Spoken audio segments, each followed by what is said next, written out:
मनाचा मोठेपणा दाखवला। गौरीताई सारखी एक कुमारिका आज आपल्या तालुक्यामध्ये त्या गणानं त्यांना निवडून दिलं, मोठ्या मताधिक्यानं निवडून दिलं आणि त्या माध्यमातून तालुक्यामधून सुद्धा अशी विनंती होती की गौरीताईला या ठिकाणी सभापती पद द्या, एक युवा कुमारिका या तालुक्याची सभापती होईल।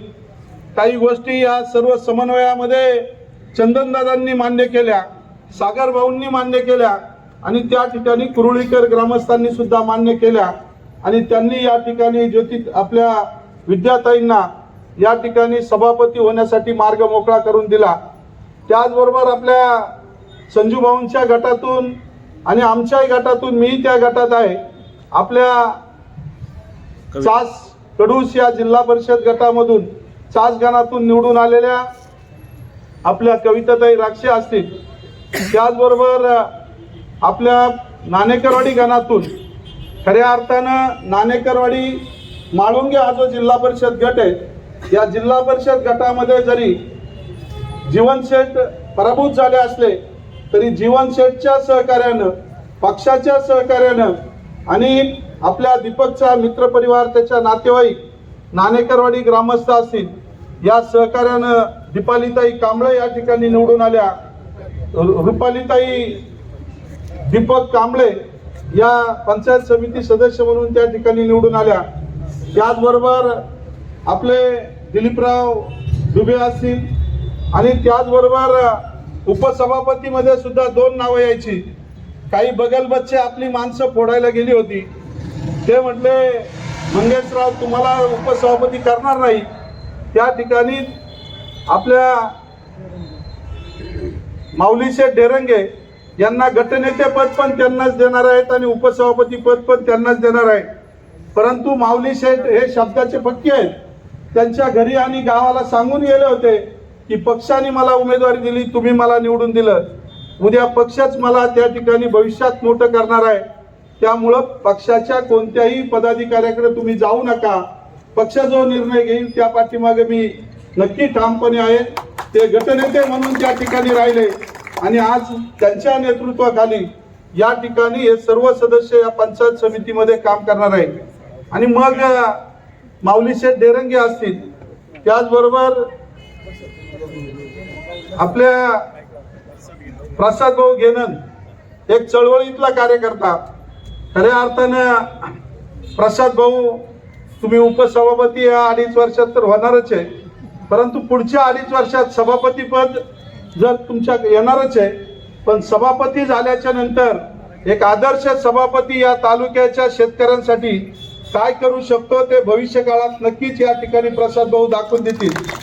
अशा माध्यमातून खऱ्या अर्थानं पहिल्या दिवसापासून कोण कामाला लागलं होतं नव्हतं लागलं मला माहीत नाही, परंतु आपल्या अर्जुन शेठ गोगावले आणि त्यांच्या सौभाग्यवती गोगावलेताई, सारिकाताई गोगावले या जोडप्यानं निवडणूक डिक्लेअर झाली, आरक्षणापूर्वीच त्यांनी कामाला सुरुवात केली आणि सकाळी 6 वाजल्यापासून तर रात्री 12 वाजेपर्यंत त्या पायी गण त्यांनी पिंजून काढला। कुणाचे हात दाब, कुणाचे पायी दाब, महिलाचे म्हणजे सेवा करण्याची वृत्ती त्या ठिकाणी आपलं नातं होतं। त्या ठिकाणी प्रत्येकाला विनंती केली, गावाला विनंती केली, सर्वांना विनंती केली आणि मग त्या गणामध्ये त्यांनी ठरवलं की आमदार साहेब तुमच्या नेतृत्वाखाली शिवसेनेकडून आम्हाला उमेदवारी पाहिजे।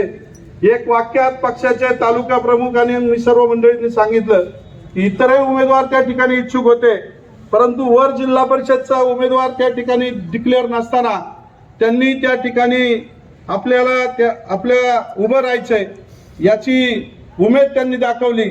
त्यांचं काम पाहून खऱ्या अर्थाने त्यांनाही पक्षाने उमेदवारी दिली। सर्व उमेदवारांना एक खात्री होती की आपण तर एकच आहोत, परंतु आपल्या या तालुक्यामध्ये यापूर्वी झालेल्या घडामोडी आणि याच पंचायत समितीच्या कार्यक्षेत्रामध्ये ही पंचायत समितीच्या इमारतीसाठी स्वर्गीय माजी आमदार सुरेशभाऊ गोरे यांनी दिलेलं योगदान, त्यावेळेस आम्ही सर्वजण त्यांच्या बरोबरीनं होतो आणि त्यावेळेस त्या इमारतीवरून जे रणकंदन झालं हे आपल्या सर्वांना माहीत आहे। त्यामध्ये खऱ्या अर्थानं या पंचायत समितीवर काही गद्दारांनी ज्यांना आपण पदं दिली होती ज्यांना शिवसेनेचे उमेदवार म्हणून लोकांनी प्रामाणिकपणे मतं दिली होती त्या लोकांनी सभापतीपद उपसभापतीपद उपभोगले आणि शिवसेनेवर या ठिकाणी घात करण्याचं काम केलं, गद्दारी केली आणि आपल्या पक्षाला सोडून तत्कालीन सभापती उपसभापती यांच्यावर अविश्वास आणला। आज त्यापैकी बरेच जण निवडणुकीला उभे होते, पण लोकांनी त्यांना सुद्धा घरची वाट दाखवली। आज सुद्धा पोपटपंची करून त्या ठिकाणी आले होते, परंतु अधिकाऱ्यांनी सुद्धा त्यांना घरची वाट दाखवली।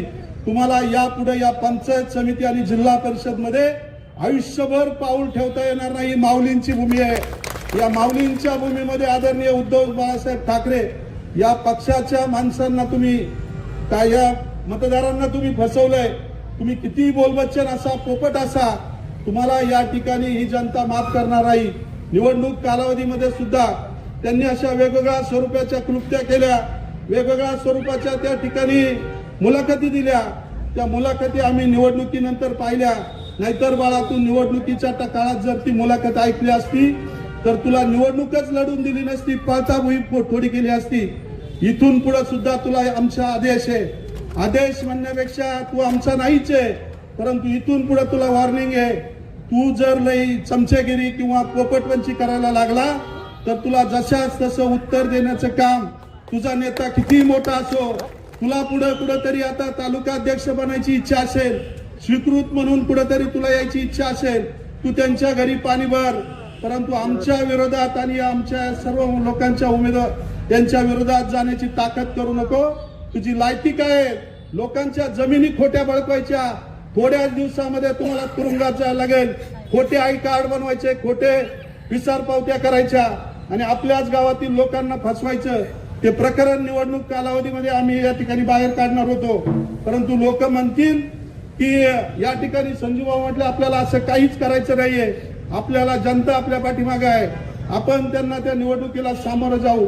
परंतु या ठिकाणी आज ही व्यक्ती फक्त मतदारसंघापुरती नाही, परंतु तालुक्यामध्ये जर चमचेगिरी तुम्ही करत असाल तर आज मी सांगतो, आमदार म्हणून तर मी आहेच, खासदारांचं सुद्धा महाविकास आघाडीच्या माध्यमातून आपल्या बरोबर आहेत। मार्केट कमिटी आपली आहे, खरेदी विक्री संघ आपला आहे, पंचायत समिती आपली आलेली आहे, जिल्हा परिषदचे जास्तीचे उमेदवार आपल्याला आहे। जिल्हा परिषद मध्ये सत्ता खऱ्या अर्थानं जरी राष्ट्रवादीची आली असली तरी त्या ठिकाणी सुद्धा आपल्या भाजप पक्ष त्या ठिकाणी विरोधी आहे।